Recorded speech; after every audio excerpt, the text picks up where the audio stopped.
atomique et quels sont les atomes qui sont susceptibles de faire mieux. Voilà, donc ce sont deux équations nécessaires.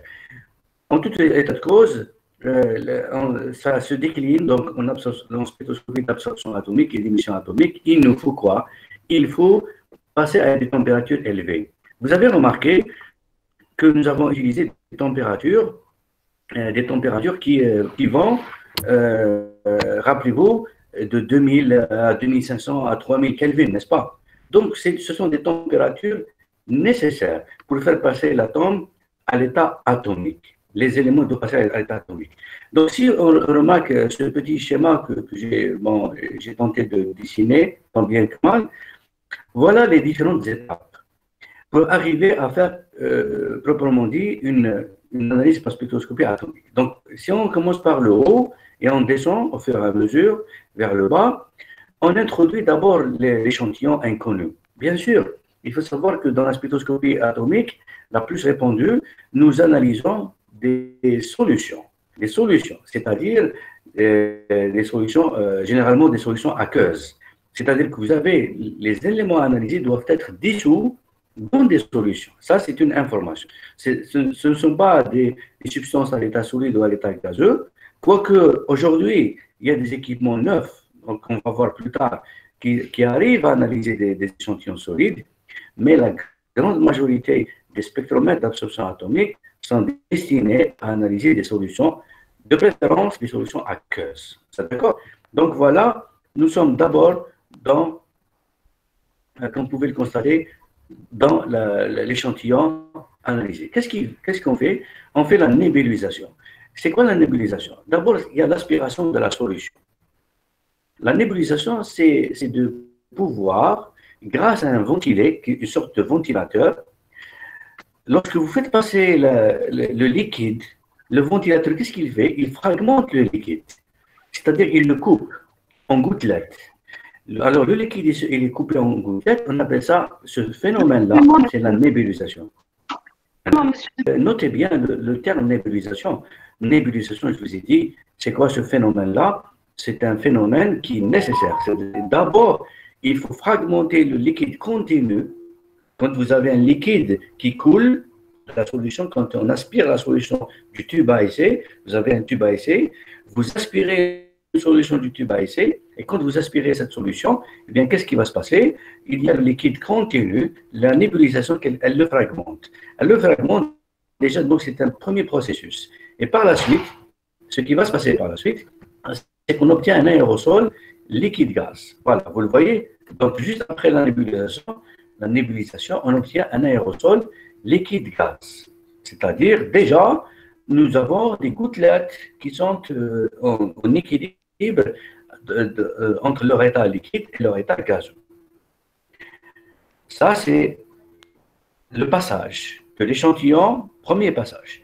Le deuxième passage, et tout ça, ça se fait rapidement, attention, c'est vraiment même pas quelques secondes. Deuxième passage, c'est la désolvatation. Alors, qu'est-ce qu'on entend par désolvatation? Dans notre cas, c'est l'élimination de l'eau. Donc, vous avez de l'eau comme solvant, et nous éliminons l'eau par le phénomène de désolvatation. Bien sûr, la désolvatation, évidemment, on le sait, elle se fait à température élevée, n'est-ce pas? Donc, à température élevée, il y a la désolvatation. Donc, c'est comme si vous avez de l'eau qui hydrate, par exemple, un sel de cuivre. Supposons que vous avez par exemple nitrate de cuivre dans l'eau. Alors, dans ce processus de désolvatation, vous allez enlever le H2O d'hydratation, parce que les ions, vous savez, les ions sont entourés par des molécules d'eau. Vous allez enlever, il va vous rester uniquement l'aérosol solide gaz. Regardez, on était dans le liquide gaz. Quand vous enlevez le solvant, le sel, et donc il est déposé sous forme solide, en équilibre avec le gaz. Tout de suite après, le solide, il est vaporisé lorsque la température atteint ses valeurs maximales de 2000, 2500, 3000. Tout dépend de la nature du combustible et du carburant. On peut atteindre des températures élevées et il se passe une vaporisation. C'est maintenant qu'on obtient des molécules à l'état gazeux. Par exemple, les molécules à l'état gazeux, comme par exemple nitrate de cuivre gazeux. L'ensemble, nitrate et cuivre, sont ensemble, mais à l'état gazeux. Il reste pas beaucoup. Ensuite, imaginons qu'est-ce que nous on a besoin. Vous savez qu'on a besoin de quoi pour faire l'analyse? On a besoin des atomes. Donc, les molécules gazeuses, elles subissent une atomisation. Voilà. Je ne sais pas ce que vous voyez, ce que je suis en train de pointer avec un point rouge, les atomes. Donc, c'est le passage de molécules gazeuses aux atomes, c'est l'étape ultime. C'est ici que nous faisons nos analyses. C'est là. C'est là qu'on fait une absorption. Parce que pourquoi on fait une absorption? C'est ici que les atomes vont absorber de l'énergie et de l'énergie issue de la lampe, c'est-à-dire de la radiation lumineuse que nous-mêmes on fournit, il absorbe et les atomes passent à l'état excité. Vous voyez, donc c'est ici le processus d'analyse qui se met en place. Mais en même temps, il y a des by-products, comment dirais-je, c'est-à-dire des sous-produits parallèles, quoi qui sont minimes par rapport aux atomes. Vous avez des ions, vous avez des molécules excitées, c'est-à-dire les molécules, elles ne vont pas se dissocier, une partie des molécules, elles restent molécules, mais elles vont s'exciter, c'est-à-dire elles vont avoir des électrons dans des niveaux supérieurs. En même temps, il y a formation des ions, les ions, c'est-à-dire comme le cuivre, Cu+, Cu2+, etc. Et les ions eux-mêmes, ils sont excités, c'est-à-dire les électrons internes des ions, ils sont excités. Oui? Si Oui? vous pouvez accepter mes camarades, s'il vous plaît. Le cheminement du tube à essai jusqu'à l'analyse. Donc, au cours de ces transformations, on peut observer dans l'ordre de leur évolution. Ça, c'est un ordre qu'on respecte. Une séquence. La nébulisation. Ensuite, la désolvatation. Ensuite, la fusion et volatilisation. La fusion, c'est-à-dire quoi la fusion? C'est d'abord le passage de l'état solide à l'état liquide. Ensuite, volatilisation, c'est le passage de l'état liquide à l'état gazeux. Regarde, vous êtes d'accord? Ensuite, la décomposition, c'est à l'état atomique. Et l'atomisation, puis l'excitation. L'excitation, c'est les derniers états qu'on voit ici. Les ions excités, les molécules excitées, les atomes excités. Ils sont excités non pas à cause de la chaleur, mais là, c'est beaucoup plus c'est la radiation lumineuse qui est absorbée. Les atomes formés peuvent subir une recombinaison, puis une excitation, ou bien une ionisation, puis excitation. Voilà, ça c'est. Ce texte-là, c'est pour décrire le schéma qu'on vient de voir. Monsieur, s'il vous plaît. Oui. Les radiations lumineuses sont basées sur les longueurs d'onde, c'est ça? Absolument, oui. Donc, entre les atomes et les molécules, quelles sont entre les deux ont des longueurs d'onde petites que les autres? Est-ce que les atomes, normalement, parce qu'ils nécessitent une énergie plus grande, ou là, les molécules? Non, je vais vous dire. Non, ça dépend. C'est pas les atomes ou molécules qui nécessitent de l'énergie. Parce que regardez bien ce qui va se passer. Écoutez, ce n'est pas la même utilisation. Quand vous avez des molécules, la molécule par rapport aux atomes, la molécule, elle a des liaisons. Très souvent, lorsque vous mettez une radiation sur une molécule, quand il y a une liaison, la liaison, elle subit cette radiation. Elle peut prendre l'énergie de cette radiation. Parce qu'une radiation, une longueur d'onde, c'est indirectement, c'est une énergie. Alors, si la molécule contient des liaisons, et la liaison prend cette énergie, la liaison, elle peut se déformer légèrement, elle peut osciller, elle peut vibrer. Et là, l'énergie qu'il faut, c'est généralement l'énergie qui va vers l'infrarouge, beaucoup plus. Vous savez que la spectroscopie infrarouge, elle s'intéresse justement à la vibration, l'élongation des liaisons. Et les liaisons, elles sont où? Elles sont dans les molécules. N'est-ce pas? Oui, oui. Donc, vous êtes dans le domaine de l'infrarouge. Quand vous êtes dans le domaine de l'ultraviolet, là, vous passez à des électrons, généralement des électrons pi. Des électrons pi, des orbitales pi dans les atomes. Mais dans les atomes comme les métaux lourds, par exemple, le cuivre, le zinc, le cadmium, vous avez des longueurs d'onde qui peuvent aller de 300 nanomètres jusqu'à 600 nanomètres. C'est ça, à peu près le domaine qui comprend la majorité des atomes. Il n'est pas très très large. Il est entre 300 jusqu'à à peu près 600 nanomètres. En tout cas, je vais vous donner ces informations sous forme de tableau. Je vais vous les donner ils pourront vous être utiles là, encore. D'accord. D'accord? Généralement, les longueurs d'onde Oui. nécessaires pour exciter les atomes sont sont plus faibles que les longueurs d'onde nécessaires à exciter les molécules. Oui, attendez, mais il faut préciser. Exciter les molécules, exciter les liaisons des molécules. Ah oui, les C'est ça. liaisons. Et les atomes, les électrons entre les orbitales. Voilà, absolument. D'accord. Ben, mais c'est-à-dire que ce n'est pas la même utilisation. Dans les molécules, on va passer à une autre utilisation. Quand donc les longueurs d'onde sont autres, là, on passe au domaine de l'infrarouge. Et vous savez très bien que la spectroscopie infrarouge est une technique d'analyse aussi Oui. qui permet, elle aussi, d'apprécier les structures moléculaires. Les structures moléculaires, c'est-à-dire la nature des liaisons, parce que les liaisons OH ne réagissent pas comme les liaisons CH ou les liaisons CN, etc. Oui, D'accord? absolument. Oui. Voilà, de la même manière, nous, on exploite ceci pour les atomes. D'accord, monsieur. Merci. Voilà, donc nous avons vu le schéma. Je ne sais pas si, par exemple, je l'efface, comme ça, est-ce que vous pouvez me dire à peu près si vous avez retenu au moins quelques étapes? Allez, je vais poser des questions. Je vais enlever de l'écran. Alors, vous voyez, vous êtes en train de vous voir, hein? Allez, par exemple, qu'est-ce qu'il était en train de parler? Allez, Benama al-Adin. Oui, Oui. monsieur. Allez, oui. Donc, Benama al-Adin, donc la première étape, on va aller analyser. Bien sûr, on a notre échantillon. D'abord, il doit être sous quelle forme? Sous forme de solution.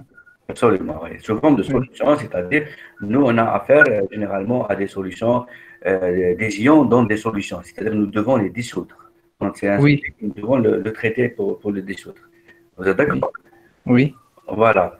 Je ne sais pas, Selma Bida, elle est là? Selma Bida? Hein? Kena? Qu'est-ce qui se passe après? Dites-moi, une fois que nous avons notre échantillon, il se passe quoi? Quelle est l'étape qui vient après? La nébulisation. Oui, la nébulisation. Alors, elle consiste en quoi la nébulisation? Oui, je dirais comme étape. Qu'est-ce qui se passe en nébulisation? Elle fragmente le liquide. Oui, c'est ça. Et on obtient un aérosol. Voilà. Et on obtient un aérosol, n'est-ce pas? Un aérosol gaz liquide. C'est bien ça. Oui. D'accord. Farouk Mohamed. Il est là, Farouk Mohamed? Oui, monsieur. Alors, qu'est-ce qu'on fait après, donc, cette étape de nébulisation? On élimine le solvant pour qu'on obtient un mélange d'un solide et gaz. L'étape, comment ça s'appelle? Euh, La D, puisqu'on non, élimine le solvant. Donc, D, non, pas Solvatation. dissolvatation. Oui, désolvation. voilà, merci. Désolvation, absolument. Alors, Nadi Bouchmessouad, il est Oui, là. monsieur. Et qu'est-ce qui se passe après? Après, on aura des atomes وحدهم et l'ion واحد. نزل شوية. نقدر on a des atomes. D'abord, Désolé, monsieur, j'ai un petit peu. قلت on a un solide. Donc, il a fait notre camarade, il a fait la désolvation. Donc, on obtient Ah oui, un monsieur, aérosol c'est solide. vaporisation. Oui, alors là, la vaporisation, mais la vaporisation crée de la fusion, parce que c'est un solide. Le solide, qu'est-ce qu'il fait? Il fait la fusion. Ensuite, la vaporisation, n'est-ce pas? Oui. Voilà, et après, donc, après, elle fait droit, ça fait, qu'est-ce qui se passe après?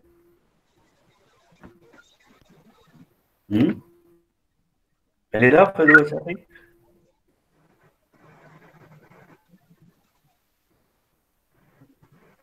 Elle n'est pas là? Oui, alors, qu'est-ce qui se passe après? Monsieur, s'il vous plaît. Donc, Oui. après la Oui. fusion, c'est-à-dire, vous avez dit que la fusion et la vaporisation, c'est deux étapes différentes, c'est ça? En fait, c'est pratiquement, nous, on la considère comme une seule étape parce qu'on vaporise un solide. Mais pour vaporiser un solide, ce n'est pas tous les solides qui font la sublimation directe. Parce qu'il y a des solides qui font la sublimation. savez que cette sublimation, c'est le passage direct de l'état solide à l'état gazeux. Gazeux, oui. Mais il y a beaucoup d'atomes qui ne font pas ça. Il y a des atomes qui passent d'abord par l'état liquide avant d'arriver à l'état gazeux. Très bien. Donc, après la vaporisation, c'est-à-dire la vaporisation, c'est de l'état solide vers, bon, vous avez mis le planchage direct, vous avez mis solide gaz vers les molécules gazeuses. C'est ça. Oui, Donc, la vaporisation. Puis, après ça, on obtient après l'obtention des molécules gazeuses, on a des molécules des atomes, on obtient des atomes pour passer en atomes excités, et puis on a des ions, de l'autre côté, on a des ions pour le passage en état excité. Voilà. Et on a encore les molécules excitées directement. Quelques-unes, voilà, le reste est excité. Donc, justement, vous vous rappelez, bon, je ne sais pas ce que vous êtes en train de voir, ce que je projette, ce qu'il y a à droite de l'écran, c'est atomicité. C'est la fameuse équation de Boltzmann qu'on a vue la dernière fois, N1 sur N0. Vous vous rappelez? Et à gauche, c'est aussi, par rapport aux atomes, nous avons des ions excités. Voilà, nous avons l'état ionisé. Ionisé, vous vous rappelez, ça favorise beaucoup plus les alcalins par rapport aux autres éléments de transition. Alors, justement, voilà comment il est structuré alors le spectromètre d'absorption atomique. Donc, on a compris, nous, on était là, juste là où il y a l'échantillon. Tout ce que je vous ai décrit, c'est ça, regardez, jusque-là. Nous sommes dans l'échantillon. Il est à l'état donc solution. On a fait la nébulisation ici. Regardez le liquide, comment il est continu. Vous voyez ensuite comment il est fragmenté. Vous le voyez? Est-ce qu'il vous sort fragmenté? Bon, plus ou moins fragmenté, n'est-ce pas? Alors il monte. Alors quand il monte, il va atteindre le brûleur. On appelle ça le brûleur.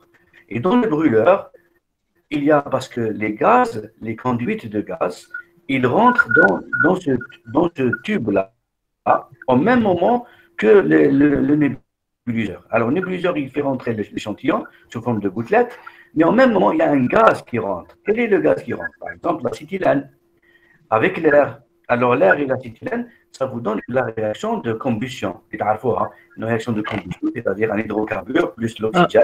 C'est un bon mélange carburant. Oui. Alors, le carburant, c'est quoi? C'est un combustible et un comburant. Le combustible, par exemple, c'est un hydrocarbure. Et le comburant, ça peut être de l'air, ça peut être de l'oxygène ou le protoxyde d'azote. D'accord? Pour faire la réaction de combustion.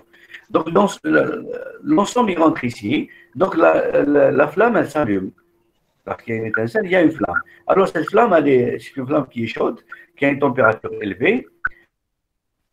Et lorsque les gouttelettes atteignent la flamme, donc à la température de la flamme, ils se font les phénomènes qu'on a cités tout à l'heure, tous les phénomènes jusqu'à l'atomisation. Alors, regardez ce trait-là. J'espère que vous êtes en train de voir le point que je montre. Hein, vous le voyez? D'accord, alors regardez bien.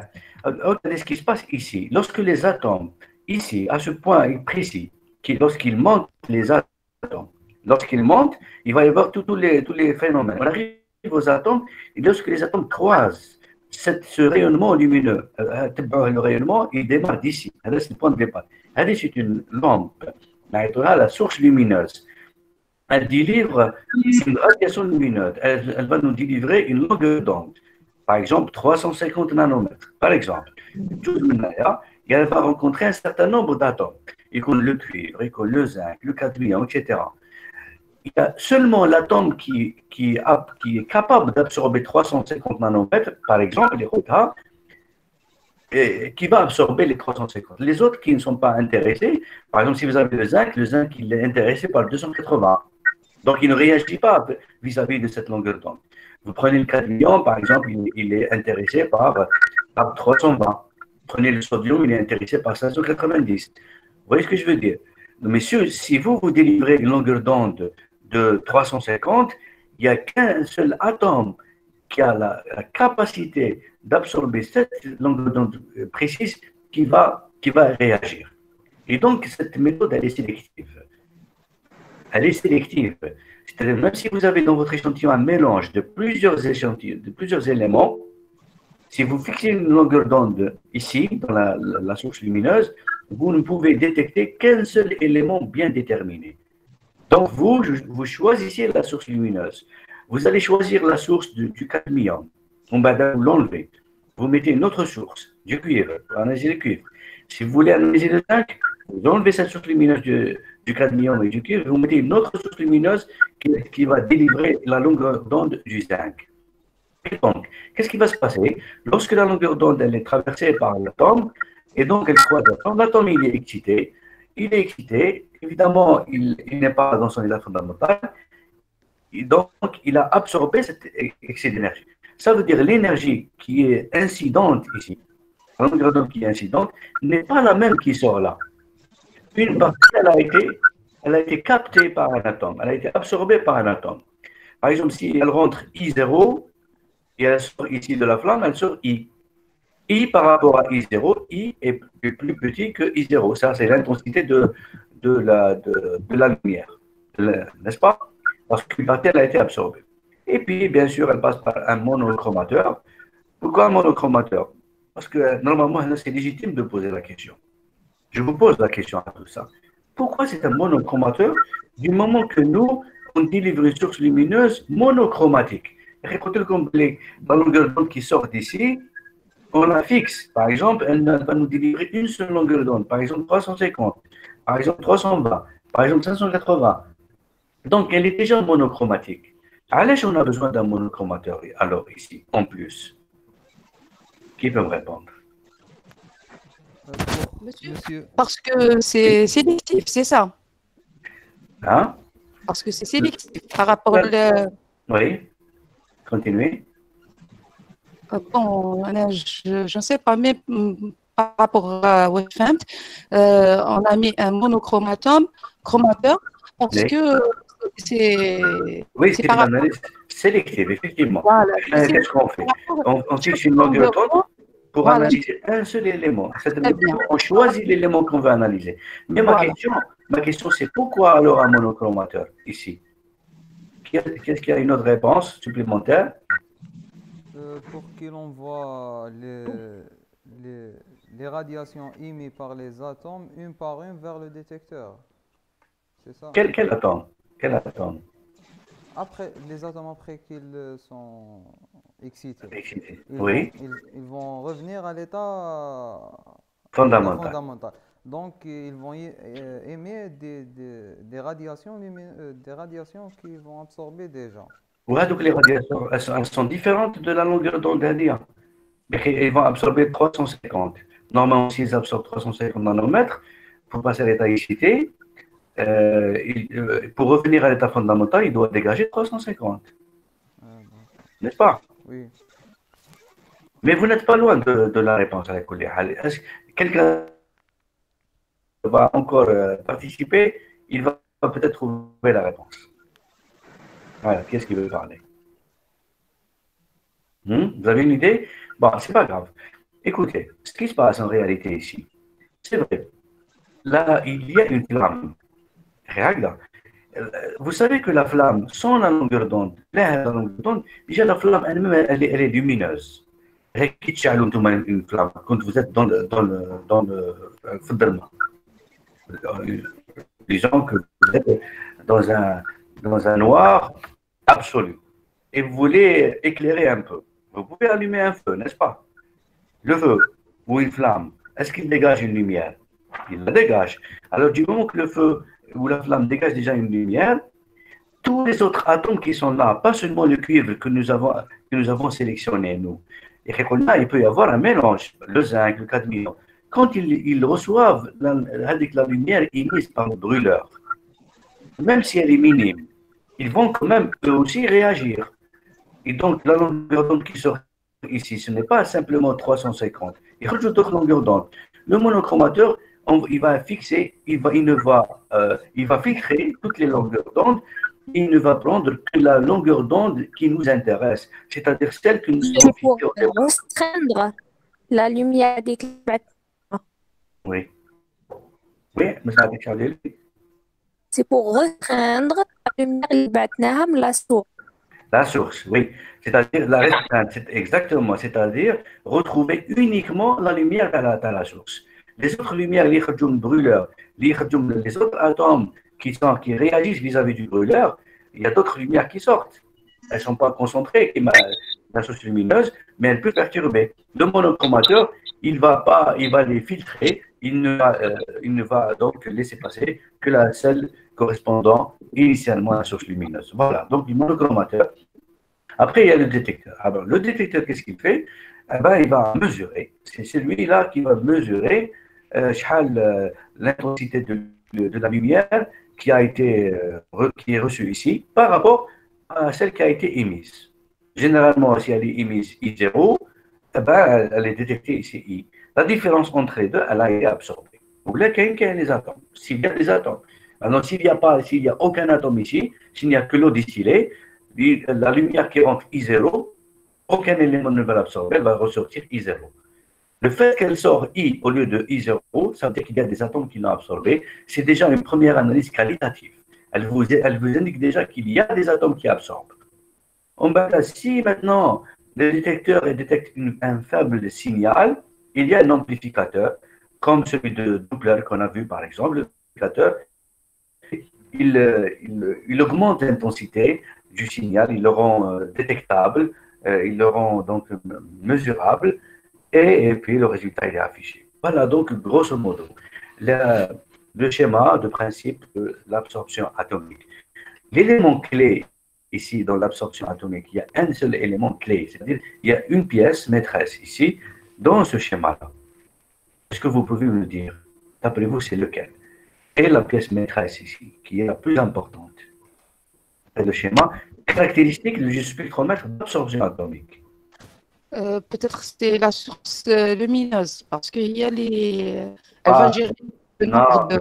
Non, c'est pas peut-être, c'est sûr. C'est le nébuliseur, monsieur. C'est parce sûr. Non, elle a raison, votre camarade. Ah, monsieur? C'est la source lumineuse, parce qu'elle va sélectionner le nombre, enfin l'atome voulu pour faire D'une part, analyse. Voilà. Oui, donc c'est tout à fait, c'est la réponse juste.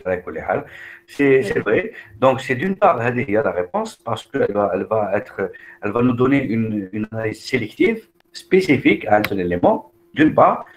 D'autre part, c'est une absorption atomique. C'est à nous de délivrer une lumière et l'atome l'absorbe. Contrairement à l'émission atomique, l'émission atomique, il n'y a pas de source lumineuse. C'est ça la différence entre la spectrométrie d'absorption atomique et la spectrométrie d'émission atomique. La différence, c'est la source lumineuse. Quand il y a une source lumineuse, ça veut dire qu'il va se passer une absorption atomique. Et quand il n'y a pas de source lumineuse, c'est les atomes eux-mêmes qui deviennent source lumineuse. Ils vont émettre de la lumière. D'accord? C'est clair? Excusez-moi une seconde, je vais juste tenir le chargeur parce qu'il commence à se décharger. Maintenant, voilà, donc on a dit l'élément clé, c'est la source lumineuse. Quand il y a une source lumineuse, ça veut dire qu'il s'agit là d'une absorption atomique. Nous, on donne la lumière, une lumière précise, et un atome qui va l'absorber. Un seul atome va l'absorber. Ce n'est pas tous les atomes qui vont l'absorber. Alors, il existe dans l'instrument des sources polarisées et sont souvent de deux types. Il y a deux types de sources lumineuses possibles pour l'absorption atomique. Il y a les lampes à cathode creuse, HCl. HCl, c'est Halo cathode lampe, d'accord, creuse. Lampe à cathode creuse. C'est un type le plus répandu. Le premier type de lampe, c'est le type le plus répandu, le plus utilisé dans les spectromètres d'absorption atomique. Le deuxième type de lampe, c'est les lampes à décharge sans électrode. Aussi, c'est un type de lampe utilisé, mais pas aussi fréquent que la première. Voilà une photo de la source lumineuse. D'accord? Donc, elle est branchée à un courant électrique, à une intensité de courant électrique bien déterminée.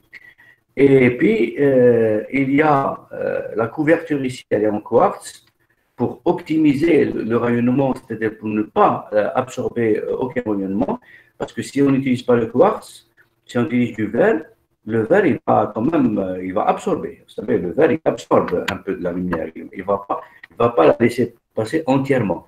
Donc, nous, si on veut laisser passer toute la lumière entièrement, elle sort ici, elle ne va pas être absorbée, il faut que ce soit du quartz.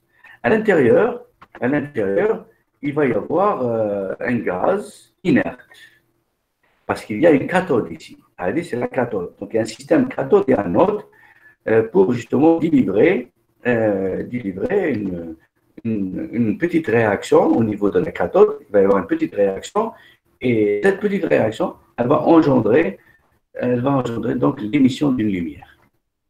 Maintenant, il y a un bruit de fond, bien sûr, qu'il faut corriger grâce à une lampe en deutérium, comme le cas du domaine de l'ultraviolet. Généralement, dans le domaine de l'ultraviolet, quand on est à moins de 400, il y a un bruit de fond qui est généré.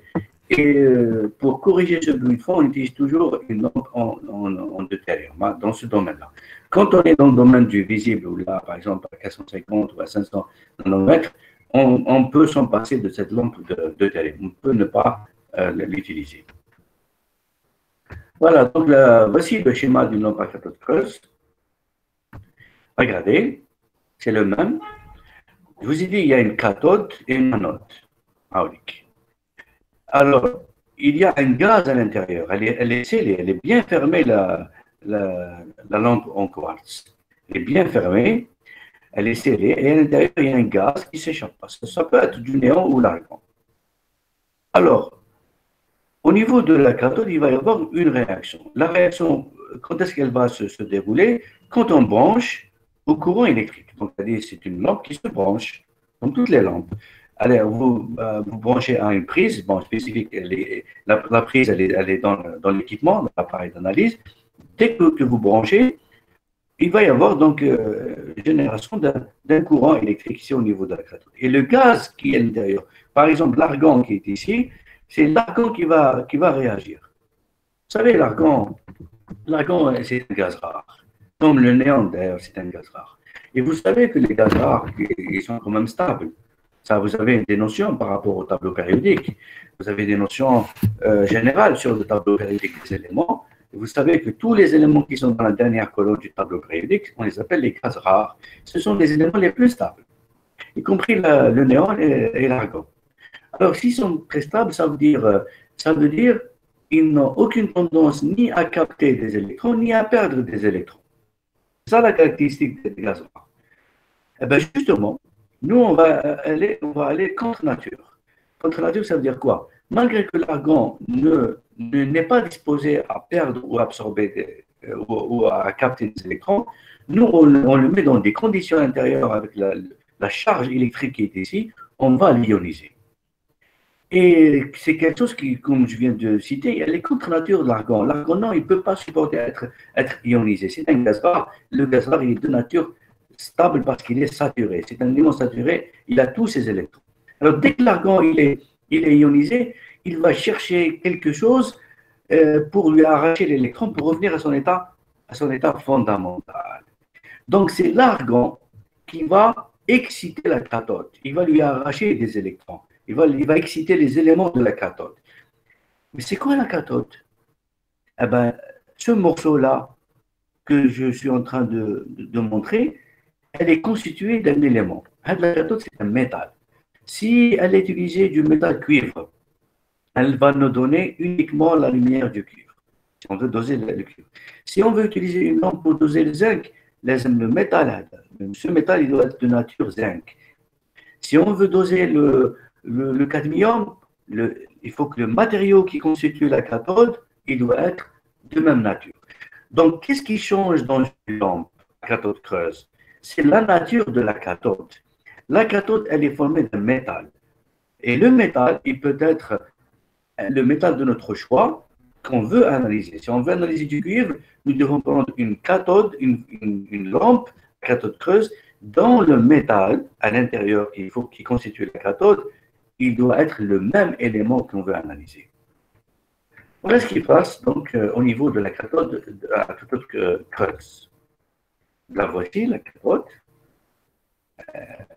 Et voilà la réaction au niveau de la cathode. Vous vous rappelez cette forme U? Allez, je reviens pour vous la montrer. Allez, Monsieur, la forme U. si Vous vous rappelez?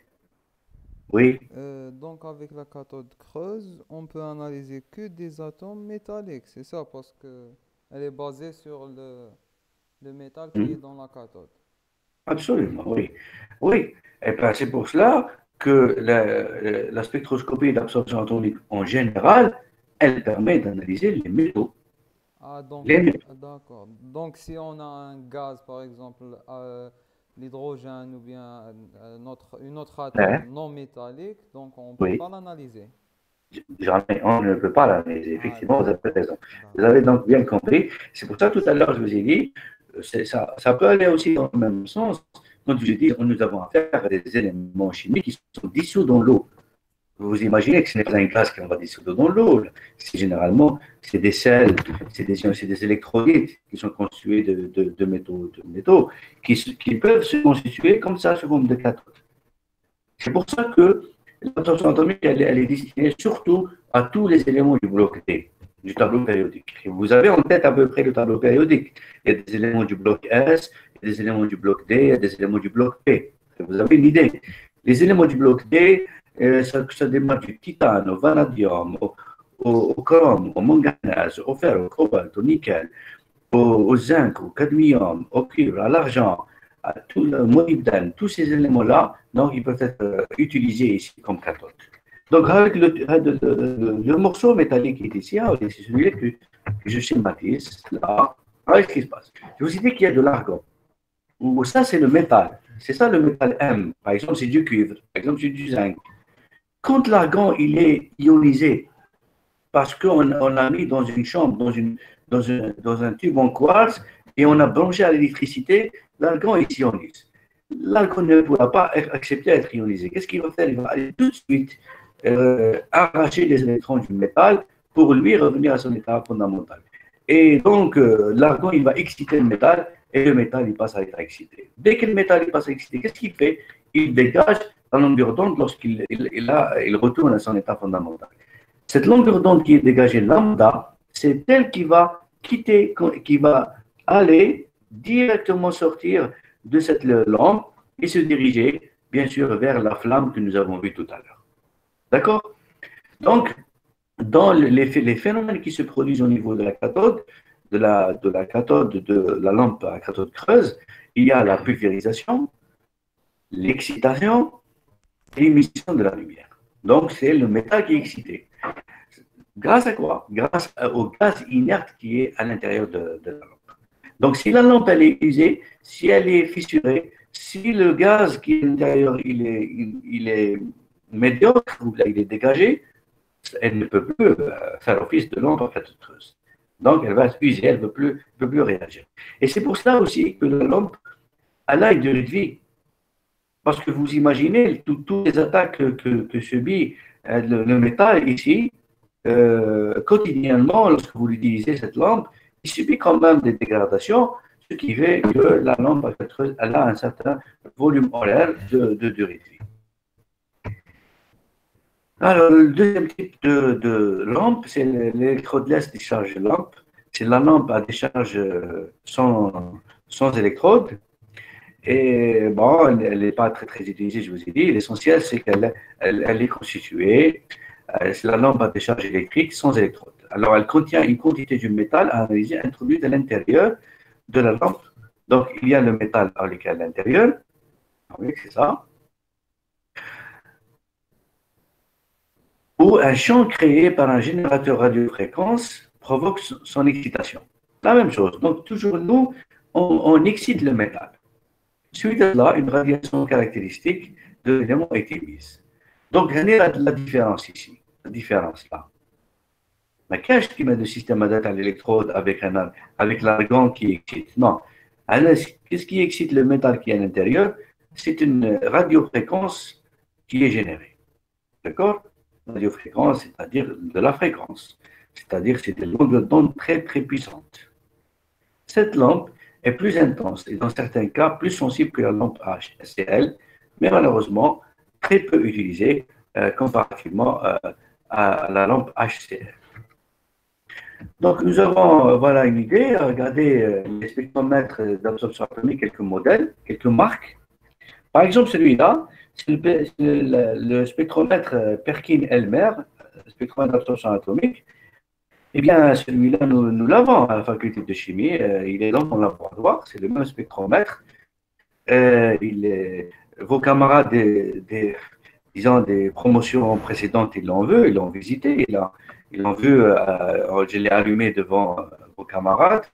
J'espère qu'on aura l'occasion aussi de le faire avec vous quand les choses s'améliorent. Pourquoi pas, on pourra le faire avec des petits groupes, n'est-ce pas? Monsieur, Donc, s'il on vous a. plaît, une autre question. Oui, Pour le principe de la lampe à cathode creuse, est-ce oui. qu'on peut contrôler toujours le nombre des nombres d'ondes émis par le métal de la cathode? Oui, Est-ce bien que, sûr. est-ce que toujours c'est le même nombre de nombres d'ondes, de lambda? Ah oui, mais c'est normal, oui. Parce qu'un élément, chaque élément, il a une longueur d'onde caractéristique. Non, non, je veux dire, est-ce que, parce que on a la loi, la loi c'est I sur I0. L'intensité. Est-ce, Berlambert. monsieur? La loi de De Berlambert. Boltzmann, Oui, de c'est Boltzmann, Berlin. Boltzmann, de 1 sur Boltzmann, 1,0. Oui. I sur I0. 1 sur 1,0. 1 sur 1, 0. Est-ce que toujours, non, monsieur, c'est le nombre I sur I0 avec, فاروق راك تقصد في لا لوا دو بيرلومبير. Berlambert. On l'utilise ici, monsieur, non? La loi de Berlambert. La loi de Berlambert, elle s'utilise à chaque fois qu'il y a une radiation. Lorsque vous avez une linéarité entre l'absorbance et la concentration, c'est-à-dire à faible concentration, oui, on peut utiliser la loi de Berlambert. Est-ce que toujours le nombre d'atomes excités au niveau de la cathode creuse est toujours le même? Genre, avec le métal de la cathode, ما راحش يديغرادي ولا genre toujours, Si, par si, il se exemple. dégrade. Ah, d'accord. Je l'ai dit. Je vous ai dit qu'il se dégrade et c'est pour cela que la durée de vie de la lampe, elle s'épuise, la lampe, elle ne va pas rester éternellement. Donc, une des raisons qui font que la durée de vie de la lampe, elle diminue, elle diminue avec le temps, c'est-à-dire elle se termine, elle est achevée, c'est parce que il y a de l'usure. L'usure de quoi? L'usure de l'électrode. D'accord. OK? D'accord. Voilà, donc quelques modèles d'absorption atomique. J'espère qu'on aura l'occasion de le voir. Voilà, c'est intéressant de le voir devant vous. Voilà, vous avez donc ici l'échantillon, vous voyez les petites bouteilles. Ici, voilà, il y a un petit tube capillaire, le phénomène de nébulisation, il se met en place ici. Et à l'intérieur, il y a le brûleur, qui gère le brûleur. Alors, là où c'est écrit à Perkin-Elmer, c'est un couvercle qu'on ouvre ici, on a les lampes. Je vous les lampes, elles donnent la lumière ici, on trouve le brûleur, comme ça. Maintenant, il y a une série de miroirs à l'intérieur. Pourquoi à l'intérieur? Parce que les lampes, elles sont dirigées dans cette direction. Vous voyez comment elles sont dirigées? Alors que le brûleur, on a. Alors, les lampes, elles sont dirigées comme ça. C'est pour rendre le trajet optique le plus long possible. Les lampes, il y a des miroirs, il y a des allers-retours, et après ils vont passer par le brûleur. C'est pour revenir à ce qu'on a vu dans le phénomène de Doppler, c'est comment éloigner l'émetteur de la récepteur. Voilà, éloigner l'émetteur du récepteur pour pouvoir élargir les bandes et amplifier le signal.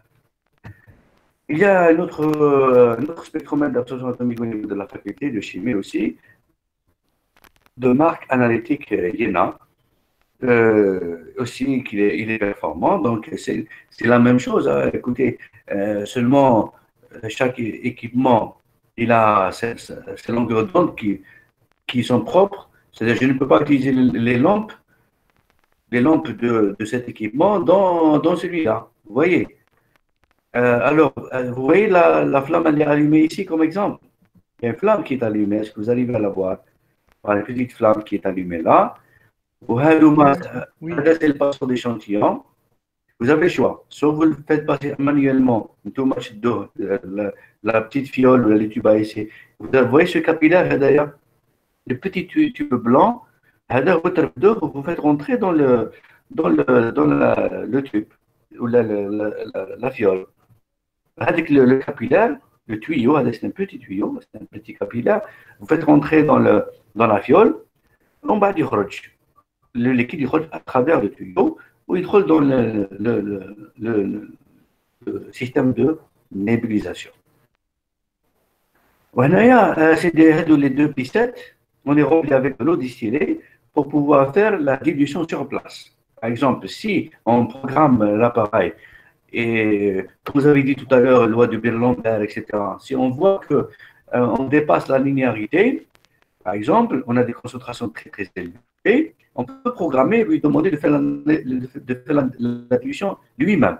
Donc, si lui-même, l'appareil tout seul, il fait la dilution. Par exemple, il peut diluer 10 fois. Qu'est-ce qu'il fait? Diluer 10 fois. Il prend de la piscette, il prend par exemple 9 millilitres, il prend du tube à essai qui est placé ici, en fait. Là, il prend 1 millilitre. Alors, 1 millilitre plus 9, ça vous donne combien? 1 plus 9, ça vous donne 10.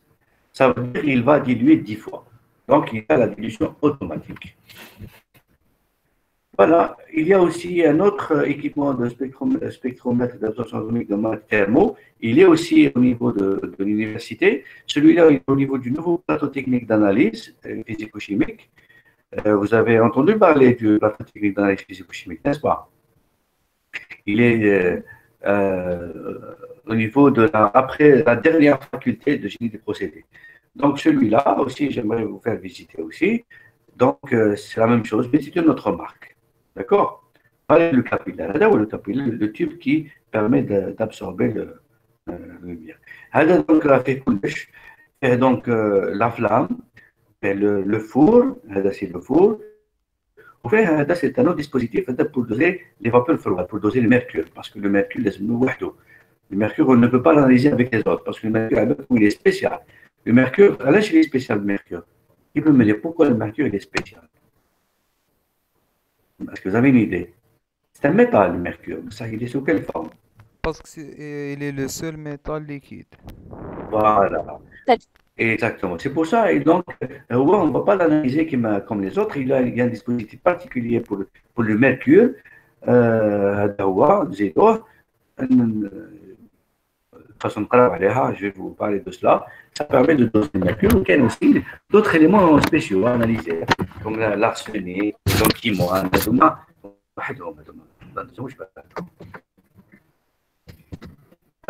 donc, dans la flamme dite froide, elle est constituée généralement du mélange air-butane ou air-propane. Donc, on a la flamme, n'oublie pas qu'il y a plusieurs types de flammes.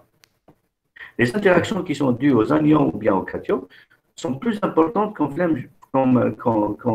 flamme chaude oxygène-acétylène. Ce qui est écrit. Les interactions des anions et des cations, elles sont plus importantes. Où? Dans la flamme. Dans quelle flamme? Froide, plus que la flamme chaude. C'est-à-dire, dans la flamme froide air-butane, il y a plus d'interactions que la flamme oxygène-acétylène. Certaines interactions, telles que celles des réactions de phosphate avec du calcium, disparaissent complètement dans les flammes plus chaudes, de type protoxyde d'azote acétylène. C'est-à-dire les perturbations ou les interférences d'électrons dans une flamme qui gênent, qui sont des interférences chimiques, elles sont très importantes dans les flammes froides, comme l'air butane ou l'air propane. Si on veut réduire un peu ces interactions, ces interférences chimiques, on augmente la chaleur de la flamme. Par exemple, on utilise une flamme oxygène-acétylène. Ou là, il y a encore des interactions. Qu'est-ce qu'on fait? On va aller encore à des flammes beaucoup plus chaudes. Et les flammes qui sont beaucoup plus chaudes sont celles du protoxyde d'azote et de l'acétylène. Voilà, par exemple, une couleur de la flamme, la couleur elle est caractéristique, elle est bleue. Quand vous voyez une flamme bleue, ça veut dire que c'est une flamme qui est oxydante. Elle n'est pas réductrice. Une flamme oxydante, c'est-à-dire elle est équilibrée en rapport entre le combustible et le carburant. Elle démarre bleue. Mais vous savez, elle est bleue. Mais dès qu'elle commence à absorber, il y a l'échantillon, tout dépend de la nature de l'échantillon. Il va passer ici, elle va changer de couleur. Le changement de couleur de la flamme indique justement qu'il y a atomisation, qu'il y a ionisation, qu'il y a excitation dans les atomes. Tous les atomes qui sont excités ou ionisés, eux-mêmes, ils dirigent la lumière, ce qui va modifier la couleur de la flamme. Parfois, la flamme, elle devient blanche, elle devient jaune, elle devient violette, elle change de couleur en fonction de la nature des éléments qui sont ici. Donc, le choix de la flamme permet d'éviter ou de réduire certaines interactions. On préfère toujours les flammes plus chaudes. Voilà le brûleur qu'on a vu tout à l'heure. شفتوا النيبيليزور شحال صغير؟ هذا هو النيبيليزور tout simplement. هذا le petit tube qui est ici. Vous arrivez à voir le nébuliseur. هاو l'échantillon من يطلع هذه التربيلات هذاك اللي شفناه من قبل. هاو le tube هذا le blanc. Vous voyez le tube blanc là? Le tuyau. Ah oui, c'est ça, c'est celui-là. Là, il entre dans le nébuliseur, il rentre. Le nébuliseur, il entre maintenant un oxydant, ou le gaz, il entre maintenant. Alors, imaginez un liquide, il va traverser, en même temps, sa traversée, elle est interrompue par un gaz qui rentre. Oui, c'est ça. Quand chaque fois un liquide, il traverse, il est interrompu par un gaz qui rentre. Il va être fragmenté, le liquide. Ce qui va encore augmenter sa fragmentation, eh bien, il y a les fragments qui vont passer, ils vont monter ici dans le brûleur. Au même moment, ce qui va monter dans le brûleur, c'est le combustible qui va entrer. Par exemple, l'acétylène, ou le combustible, ou l'oxydant. L'oxydant, par exemple, ça peut être de l'air, ou là, ça peut être d'oxygène, ou là, le protoxyde d'azote, N2O. Donc, ils rentrent, tous les deux rentrent ici, il sera le mélange. Le mélange, il est équilibré, stoichiométrique, c'est un mélange stoichiométrique, avec une étincelle. Il y a une étincelle et où tu as la flamme. D'accord?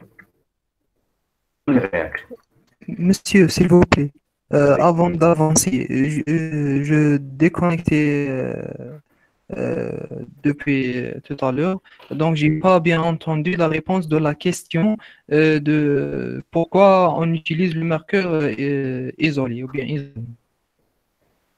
Le mercure? Oui. Oui. Oui, alors le mercure, on en avait dit qu'il est quand même différent, le mercure. Hein. Le mercure, on n'a pas besoin de le faire passer par une flamme comme celle-là, de haute température. Parce que le mercure, c'est un métal qui est déjà à l'état liquide. Vous voyez, il n'est pas comme les autres ou qui nécessitent de haute température pour être atomisé.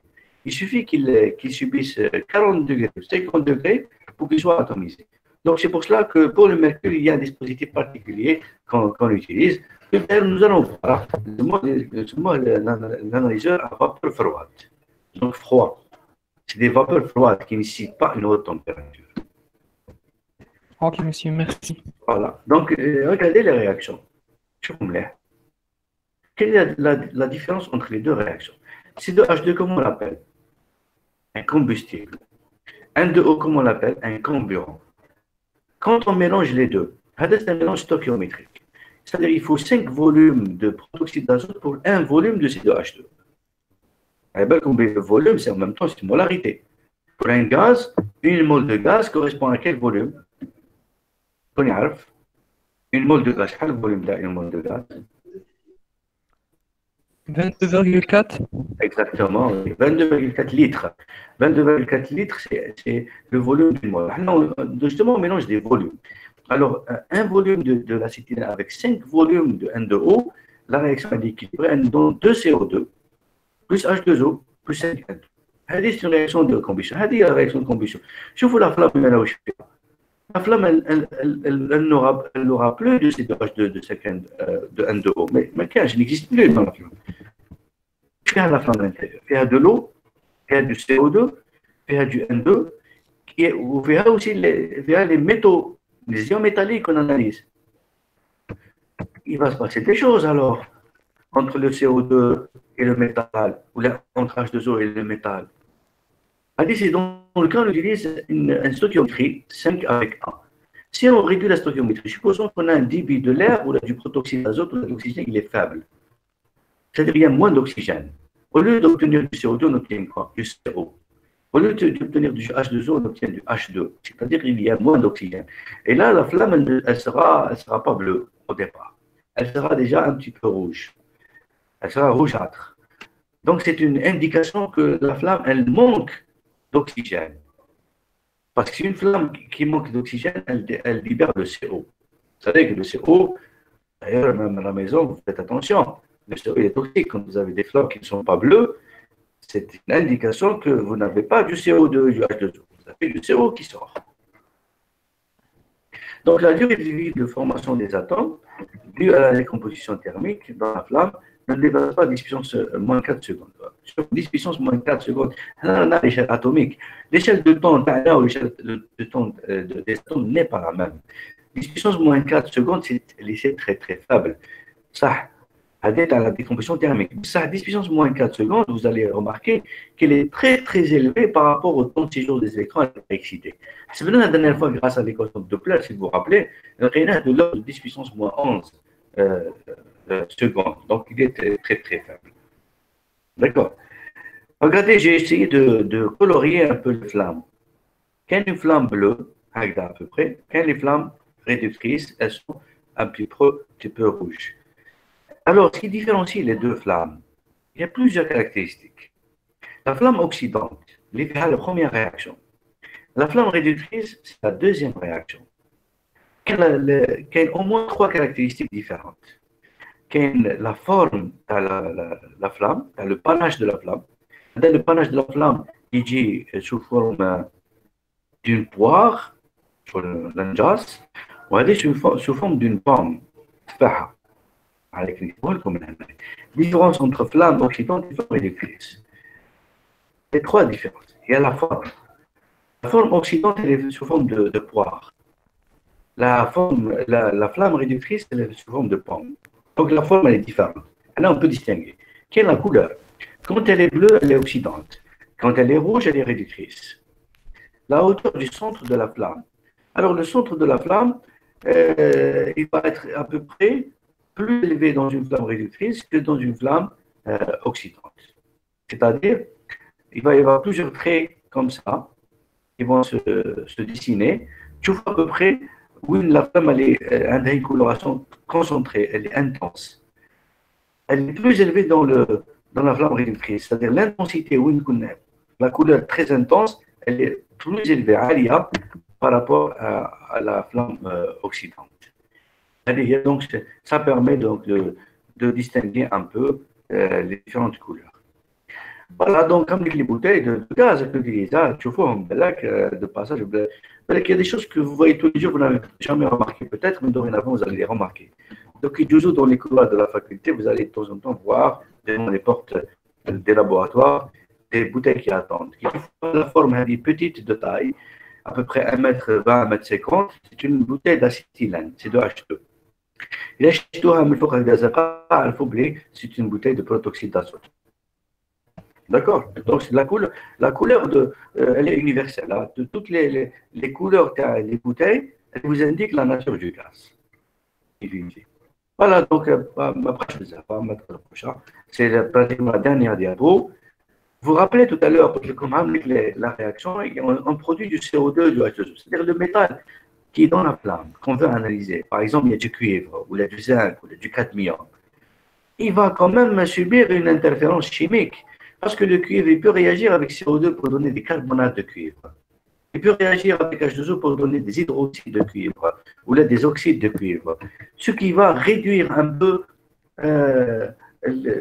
en aval l'intensité qui va sortir, va aller vers le prisme, le monochromateur. Donc il y a des réactions secondaires.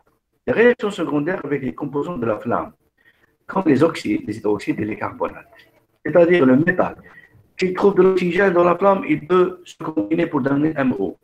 Il a qu'un MO, il trouve H2O, il va donner encore des hydroxydes. S'il trouve du CO2, il va donner des carbonates. C'est des interférences chimiques. Il y a des réactions chimiques qui se trouvent dans la flamme. Il faut qu'on essaie de les éviter au maximum. Il faut essayer d'éviter des interférences chimiques au maximum parce que ça va consommer le métal.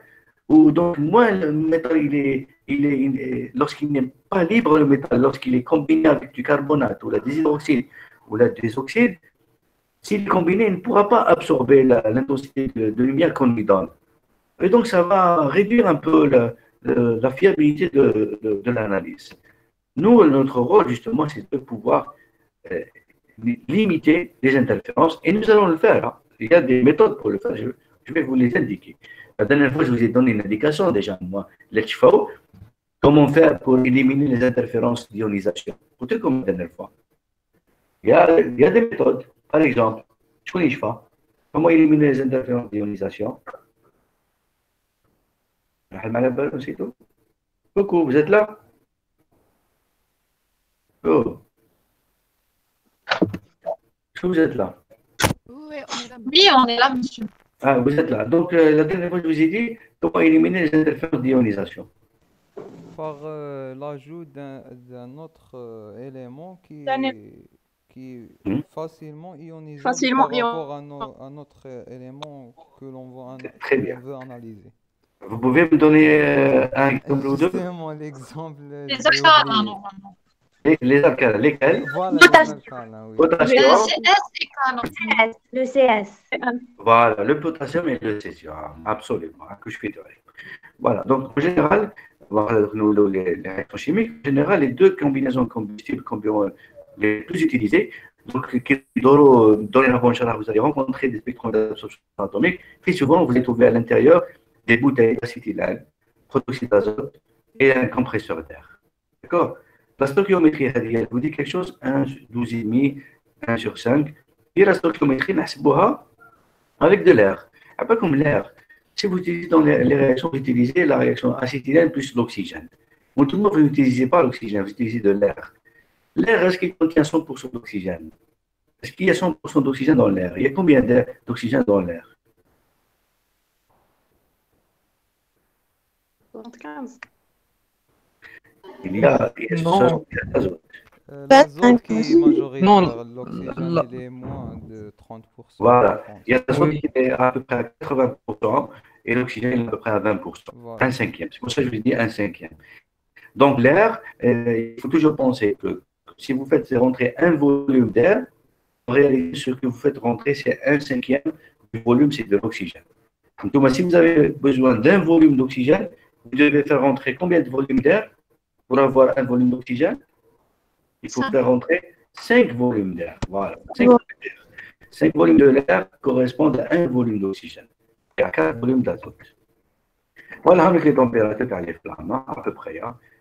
Donc, les flammes les plus froides et les flammes les plus chaudes. Propane air, hydrogène air, acétylène air, acétylène protoxyde d'azote, acétylène oxygène, de 1700 degrés Celsius jusqu'à 3200 degrés Celsius. Monsieur, s'il vous plaît, la différence entre les flammes chaudes et les flammes froides, c'est les Oui. interactions entre les cations et les anions, c'est ça? Voilà, donc c'est Euh, surtout les interactions si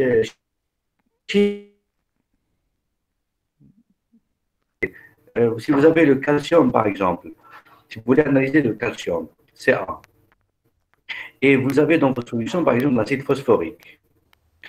Vous savez que lorsque l'acide phosphorique rencontre le calcium dans une flamme, qu'est-ce qui va se passer? Il va se former le phosphate de calcium. Et le phosphate de calcium, c'est un solide. Donc, il est néfaste pour les capillaires. Si vous avez des grains solides qui vont boucher les capillaires, ce n'est pas très, très recommandé.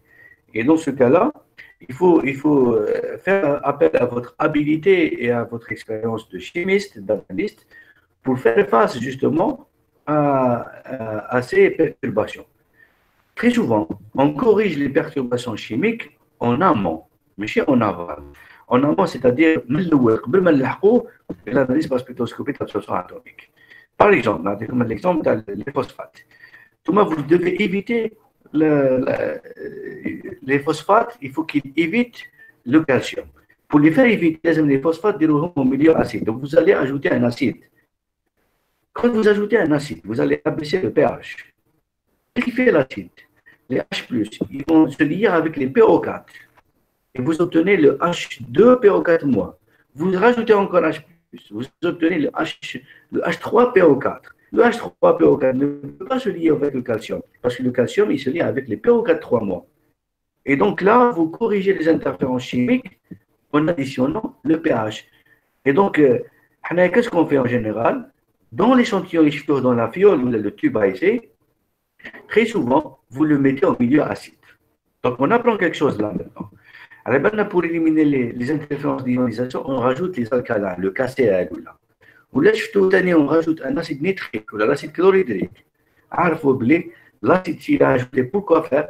C'est pour éviter la formation des hydroxydes ou des carbonates ou des phosphates. Parce que les précipités camels, ils se forment dans des milieux basiques. D'accord? Et donc, nous, on ajoute pour éliminer leur formation.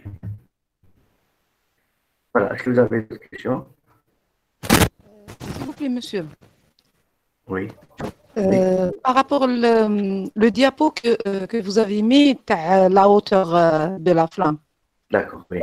Voilà. Je pas bien, s'il vous plaît, est-ce que vous pouvez me... Oui, c'est vrai. Dans le diapo, ce n'était pas très, très clair. Oui. Il faut que je le dessine. Il faut que je le dessine quand on sera ensemble, là, parce que je ne peux pas dessiner. Parce que le diapo, personnellement, je vois que la flamme bleue, c'est plus la hauteur TAE, c'est plus que la hauteur. Voilà. Je ne sais pas si vous regardez le Machine. Oui, regardez le centre TAO, c'est-à-dire il va y avoir des traits comme ça qui se forment. Il y a des traits. C'est-à-dire qu'on concentre la flamme. Tu vois, concentrer la hauteur de la flamme réductrice est plus élevée. Je vais essayer de vous dessiner quand même. Très bien. Les concentrés, c'est bon. J'ai saisi un petit peu. C'est l'intensité de la couleur de la flamme. Elle est plus intense. Oui. C'est-à-dire قد ما يكون la hauteur شوية حابة تكون plus concentrée qui تكون plus haute. plutôt réductrice. Voilà. L'intensité تبان لكم هابطة لتحت. عارفوا بليك la flamme, elle tend vers devenir réductrice. Réductrice. Très bien. Monsieur, Merci s'il vous bien. plaît, je ne vois pas le centre le plus haut et le plus bas. Oui, il n'est pas visible. Il faudra que je le dessine. Il me faut des outils pour dessiner. Oh, je vais quand même essayer. Je vais essayer de dessiner. Monsieur, on va faire un autre exemple, comme c'est une torche. قد ما يكون bon les torches هذوك réglables قد ما تنقصها وتكون لو سونتر تاعها صغير قد ما تكون plus concentrée la lumière que كي يكون كبير parce que كي تكون كبير تروح في plusieurs sens. Par contre كي تكون le centre تاعها صغير elle est trop concentrée par rapport le centre كبير. Vous voyez, mais... Oui, c'est à peu près ça. Hein. Bon, voilà. Je préfère donc vous montrer pas la canaya dans cette flamme qui est ici. Je vais agrandir. Au maximum. Je vois la flamme qui est ici.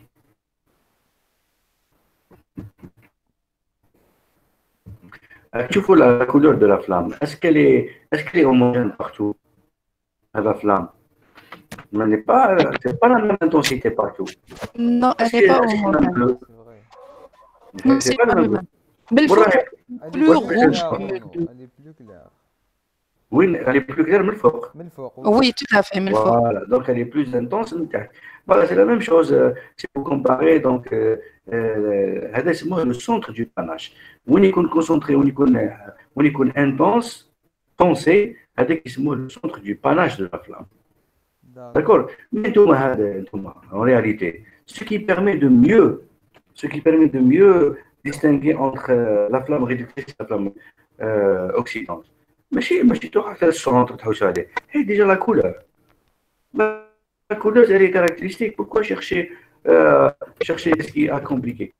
Il y a la couleur qui permet de voir si elle est oxydante ou la réductrice. Il y a une teinte rouge, ça veut dire qu'elle est oxydante, ça veut dire qu'elle est réductrice, pardon. Il y a une teinte bleue, ça veut dire qu'elle est oxydante.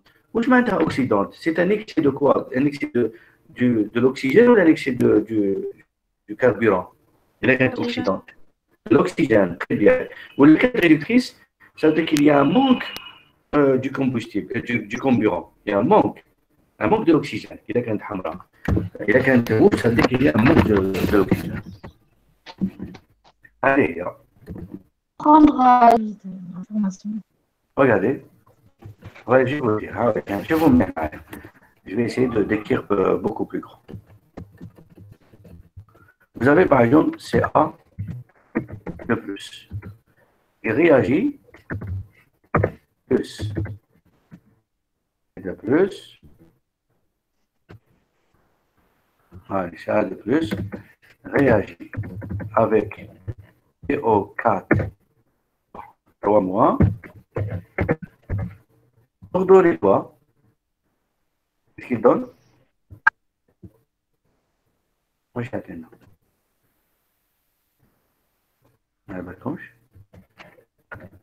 هذا شيء بغينا بلس يعطينا CA 2 PO 4 3 donc il faut l'équilibrer برك كما كان il faut équilibrer c'est-à-dire هنا il faut mettre non CA 3 attention CA 3 PO 4 2 d'accord donc ici il faut mettre PO 2 PO 4 maintenant il faut mettre 3 CO.